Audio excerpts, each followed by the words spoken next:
The wacky world of MultimediaJay. Ladies and gentlemen, welcome to 2014. Happy New Year, everybody. Today is January 2nd, 2014. But sadly, despite us barely being into the new year, it's the end of an era for me today. Today is sadly going to be the day that I say goodbye to off-the-shelf Blu-ray drives with my various Blu-ray setups. So my two current Blu-ray drives both have a few years on them. This, of course, was the Hackjob Blu-Ray 2.0 drive that I built in September of 2010. A couple of years later, here's the drive. Still works perfectly. Has a little Lite-On drive in it that does, I think, quad-speed Blu-ray for the play speed. Not the best drive in the world, not even close to the best drive in the world, but it plays movies. Now fast forward a year to September of 2011 for Polaroid Blu-ray The Aftermath, when the first Blu-ray drive that I ever, my first portable Blu-ray drive that I ever picked up died after about a year or so. First I tried yeah, there were Polaroid Blu-ray drives back then. That thing was horrendous. That was just awful. I still remember the whine of how terrible that thing was. And so I finally decided to stick with a brand that I knew as far as plug-in Blu-ray drives went, and got a Samsung. Now, I've had very good experience with Samsung equipment in the past. I have Samsung displays that have years on them. This TV, actually, if we zoom all the way out, is over 5 years old and has no picture degradation. Piano's setup has a Samsung monitor from 2006, specifically summer of 2006, that still works A-OK, with no picture degradation of any sort all these years later.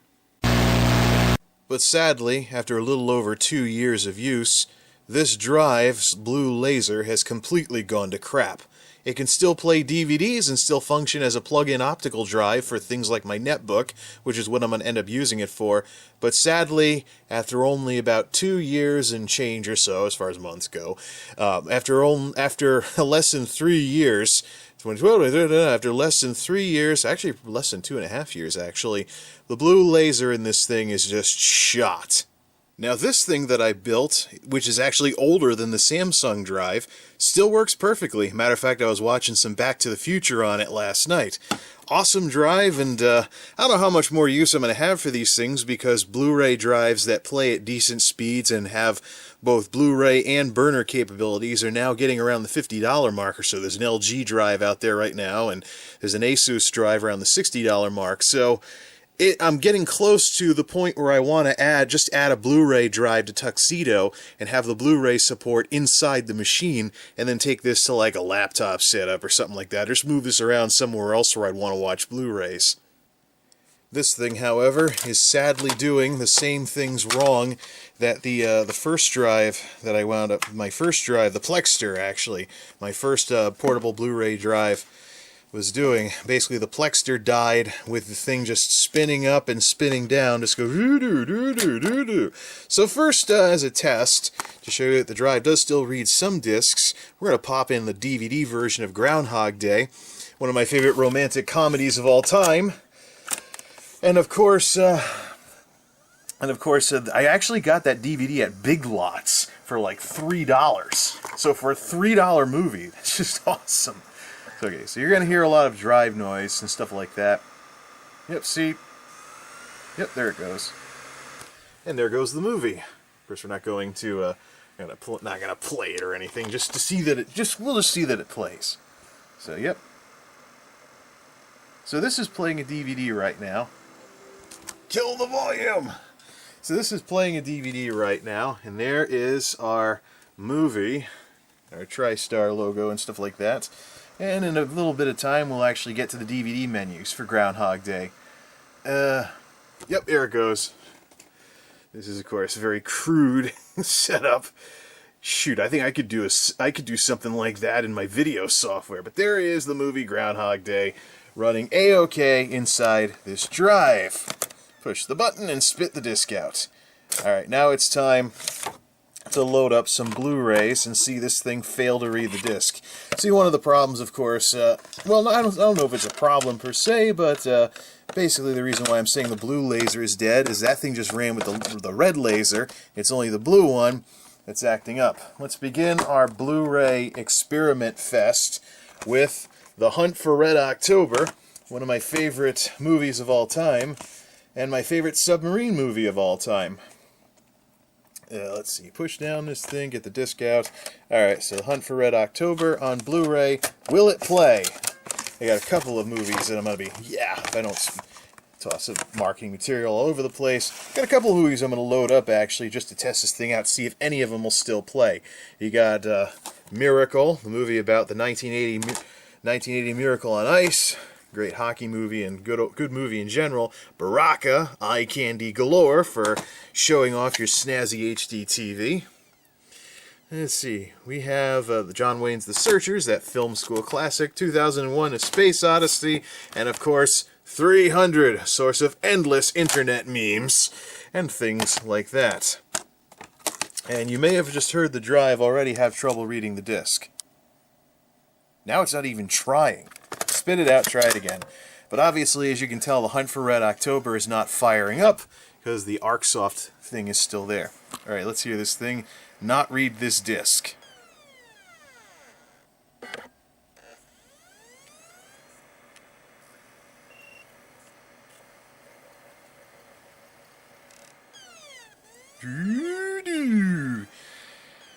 Sadly, this drive thinks it's some kind of siren. Okay, that disc is out. Let's try another one. If I don't... How many of these would you like me to try here? Let's try Miracle. The disc is going all over the place. It's come loose inside. This is actually a DVD Blu-ray combo, which is awesome, because companion DVDs are far superior to those stupid digital copy discs. No stupid DRM or anything, or having to register online. Note to people that sell like movie releases: do Blu-ray and DVD, not Blu-ray and digital copy disc. Anyways, yep, there it goes.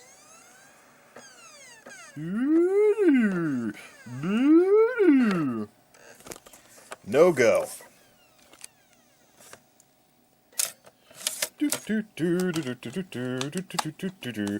course, the DVD version is going to fire right up. Of course, the DVD version, I'm sure, will fire right up.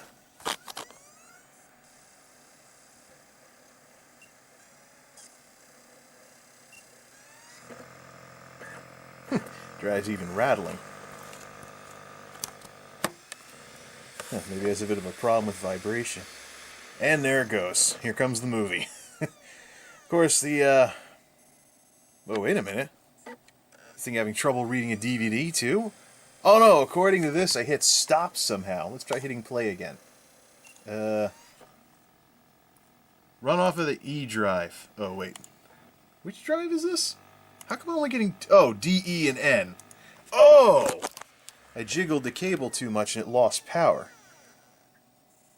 Oh, wait a minute. Now this thing's having problems reading DVDs. And this thing's a Samsung, for Pete's sake. Focus! Alright, this is a DVD, right? See? Disney DVD! And... this thing's having trouble reading DVDs now. Plug-in drives. Well, we can always check my computer to see if it works. Wow, this thing's really rattling. Nope, just died. Please insert a valid disc and try again. Okay, rather than continue boring you folks with the rest of these movies that weren't going to play anyways, I decided to dig out my two my laser lens cleaners. So I've got an old DVD one with 5 little brushes here, and then of course a really, really old CD one from back when I listened to all my audio CDs and stuff like that with a big brush like that. Let's see if any of these help this drive in any way, shape, or form, assuming the system can even play them in the first place. I don't really get what laser lens cleaners all that much, so I mean, anyways, this thing's already 2/3 broken as it is, so what's the worst that'll happen? We'll break it some more. Up first, a Radio Shack DVD lens cleaner. When was this thing made? Oh, nice, nothing on the back. Ooh, that doesn't sound good. Oh, there it goes. Nope, it's not even reading the lens. We may have to try the CD one. Is it showing up in my computer? Oh wait, it's trying to load it, but what is that? What if we just hold that down? Maybe the vibrations of the case are throwing it off. That might be it! Look at this, I'm holding this down and now it's rattling even more and spinning up. Maybe I just have to tighten some screws. Is it really possible that the operational vibrations of this thing... Put something on it. No, never mind. Let's put let's put all the movies on it.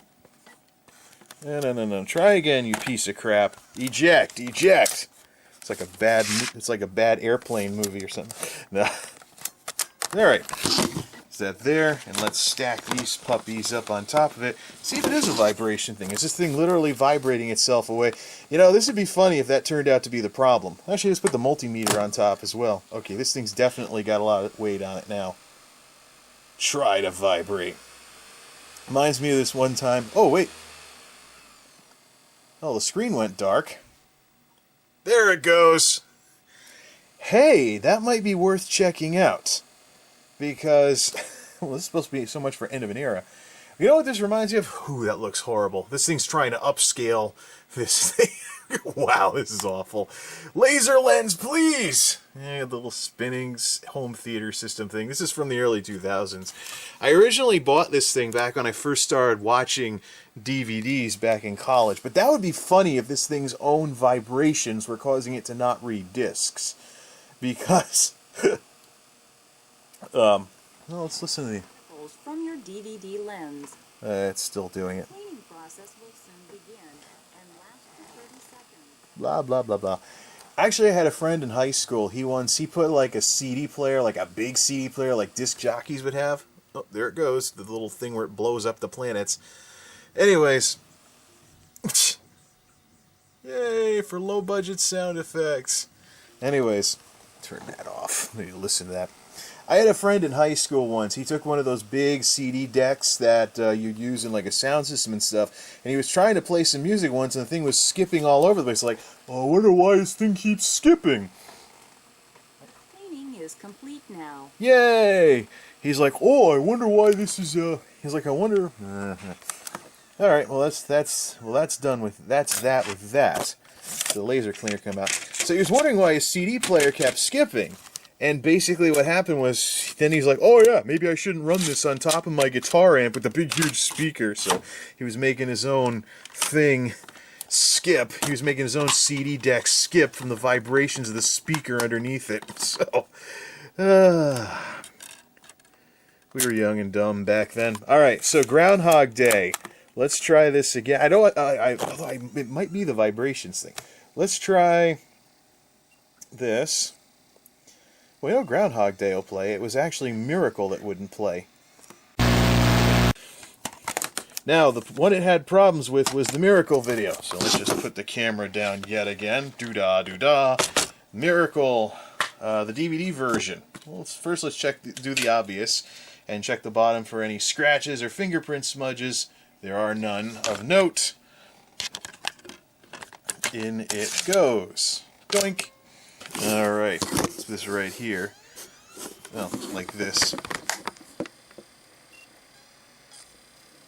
See if you hear any different noises from it this time.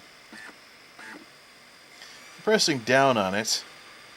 That'd be hilarious if this thing literally just vibrated itself into being too loose to work.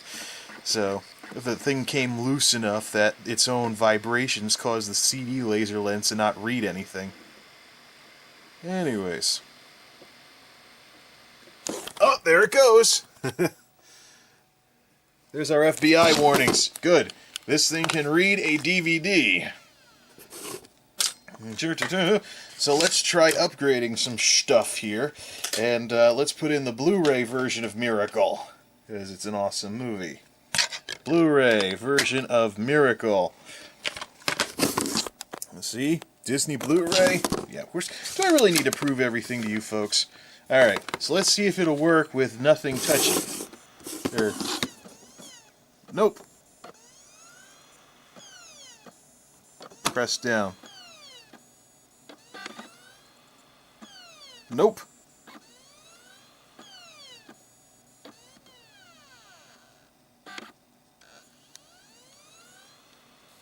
Looks like the vibration thing was just a fluke. Yep. It's doing it again.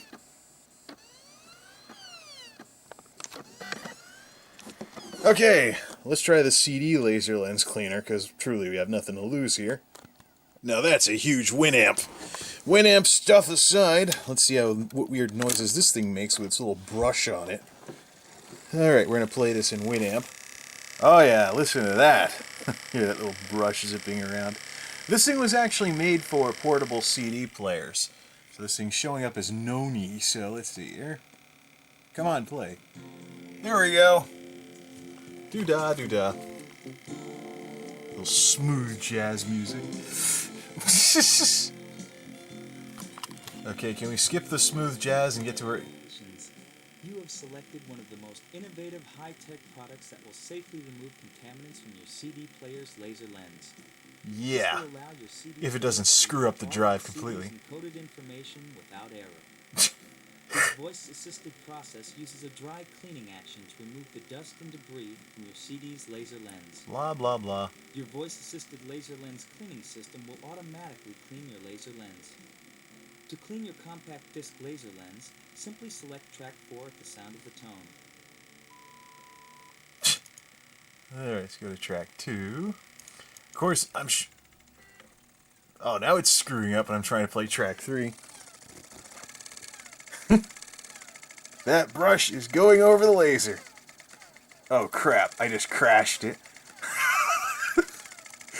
Oh no, I gotta get... No! I gotta get to track 4, you piece of crap! Winamp is not responding. Wait for the program to respond. Oh, no! This is how you... Stop! Let's try... Oh man, am I gonna have to unplug the drive? There we go! Alright, let's try this again. Start with track 1, and then skip... Oh great, now it froze Winamp again. Wait to respond. Come on, Winamp! Okay, play track 1. Alright, now skip to track 4. Your laser lens system has now been thoroughly cleaned.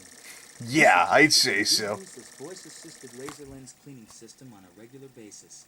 After every 10 hours of player use. Oops! Then you will always... It's definitely been more of 10 hours of player use with this thing. Alright, it's enough of that. The rest is just like a test to see if your headphones are working right or something like that. I used to use this on my portable CD players back in high school. So, I guess it still works.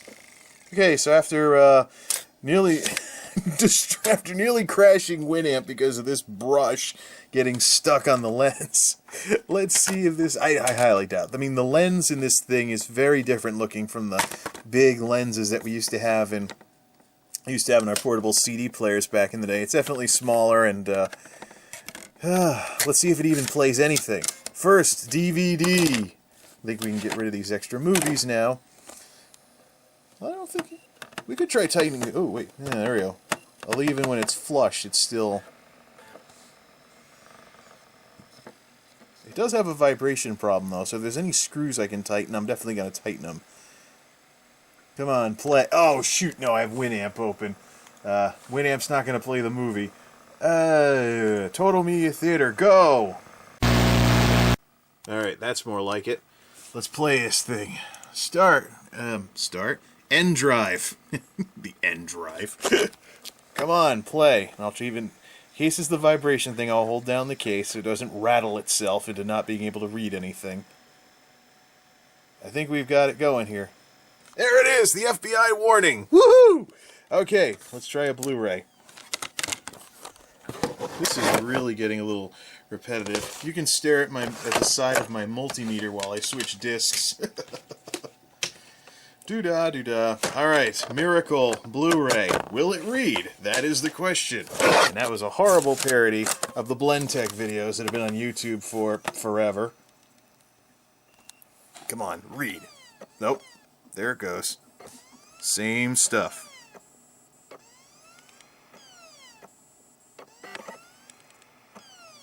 Nope. Foobar. Well, my suspicions about the uneven playing surface, shall we say, were quite confirmed. 2 of the 4 grommets had came off on this thing, so I finished the job and took out the other 2. And I tightened the screws as much as they would tighten, though I didn't want to over-torque them, so I didn't go too nuts. But we'll finish this test with this thing on a mouse pad to cut down the shock, in case its own vibrations into the wood were causing playback problems. Let's let this thing get reinstalled here, and let's one last go-round before we call it the end of an era with this drive. Both cleaning discs have now run in it, and now we're trying, first, of course, same movie, Miracle. We're going to try the Blu-ray. Let's try doing this without actually holding onto the drive. See if it will actually run right without vibrating all over the place.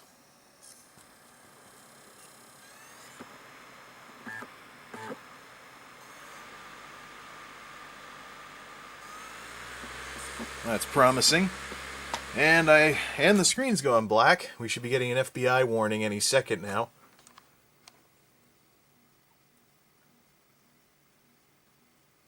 There it is.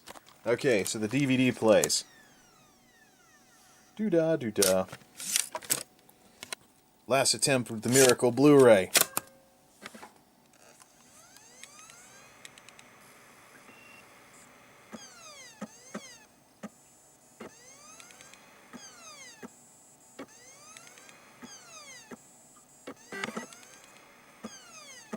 No dice. The blue laser in this thing is absolutely shot. So sad to say, it's the end of an era, because this is going to be the last USB Blu-ray drive that I pick up. I'm going to use this, I'm going to put this in the pack that I carry the netbook around in. This will be the optional optical drive if by chance I need something resembling a CD-ROM on the netbook. But that's going to be the only thing I use this for until the red laser finally dies or something like that. Thus, it truly is the end of an era, and one only needs to take a trip over to Newegg.com to see why I'm calling this the end of an era. So here's the kind of Blu-ray drives that are out today. The BD-ROM speed on both the... Well, let's look at the prices first. So we have Asus, we have an LG and an Asus, and they're around the $50 and $60 marks right now. So when you consider that these things are like $50 or $60, and this thing was about, this drive was originally $50 a few years back. This drive was $50, and then the case is like $30 or so, so it puts around the $80-ish mark, and then that's roughly what the cost of the Samsung was. It only lasted as long as it did. When you consider that, I mean, when you consider what's going on with drives these days, and, well, what do they have for a speed? BD-ROM, 12-speed, 12-speed, whereas the Hackjob Blu-ray plug-in drive was only a quad-speed. Something else worth noting, if you'll notice, a big reason why I didn't want this to replace the combo drives in my system is because this is not a combo drive in any way, shape, or form. It literally only plays stuff. It doesn't do any burning whatsoever. So, meanwhile, I've been running off of 2 DVD multi-drives for a long, long time. And so, back when the cheapest Blu-ray drives weren't really a decent replacement for combo drives, it wasn't really worth it to replace the drives in the system, and instead I had this little thing. However, with today's technology nowadays, though, with the fact that these things can actually do, with the fact that, let's click to one of them. Let's click to the Asus, looks interesting. When you consider that today's drives can actually... Here, look at it, yeah. See, DVD-R, DVD-RW, CDR, CDR. When you consider today's drives are actually combo drives of various types and whatnot, what I'm actually thinking of doing from a TCO perspective and a duty cycle perspective is, let's take Tuxedo here. We got the 2 combo drives. Those will stay where they are. We'll keep the sound card front panel. And then this last bay here, we can always just take this cover off. Just take the cover off and put a fourth drive in there and have this be the Blu-ray drive for the system. And move the change the Blu-ray support from an internal drive. We'll fix that later. Change the Blu-ray support from an external plug-in drive to just being part of the system to begin with. And much like how I used to do DVDs back in college, where I'd have a CD burner as my main CD drive and then have a DVD-ROM to watch DVDs on, just put a Blu-ray drive underneath the two combo drives. Use the two combo drives for most of the optical drive needs, then just put this underneath, or something similar to it underneath, for Blu-ray support. Something else that I could do, I could put this in the machine as well, but then I'd need another drive to run this anyways, and this one's faster. So let's put it in the more powerful machine. So what I think's ultimately going to happen is, I think I am done with USB Blu-ray plug-in drives. And what I'll do is I'll have one Blu-ray drive in Tuxedo, and then this thing can go around to all the other systems. The laptop, the netbook, etc. Any other place I want to play Blu-rays. This case with this Lite-On desktop drive in it works quite well, and as a matter of fact, it is the most reliable portable Blu-ray drive I have ever owned at this point. It's older than the Samsung, and it's actually worked for longer than the original Plexter did at this point. So ladies and gentlemen, the most reliable plug-in Blu-ray drive that I've ever had on any of my computers is the one that I built myself, and tacked on the Radio Shack rubber feet on the bottom. Electronics. Gotta love it. So, it's the end of an era. It looks like my days of messing around with cheap plug-in Blu-ray drives are over. And truly, building plug-in drives is proven to be a lot more fruitful than buying them. So, here we are, barely into 2014. It's the beginning of 2014, but as far as Hackjob Blu-ray stuff goes for me, it truly is the end of an era. Till next time, this is MultimediaJay signing off. Thanks for stopping by.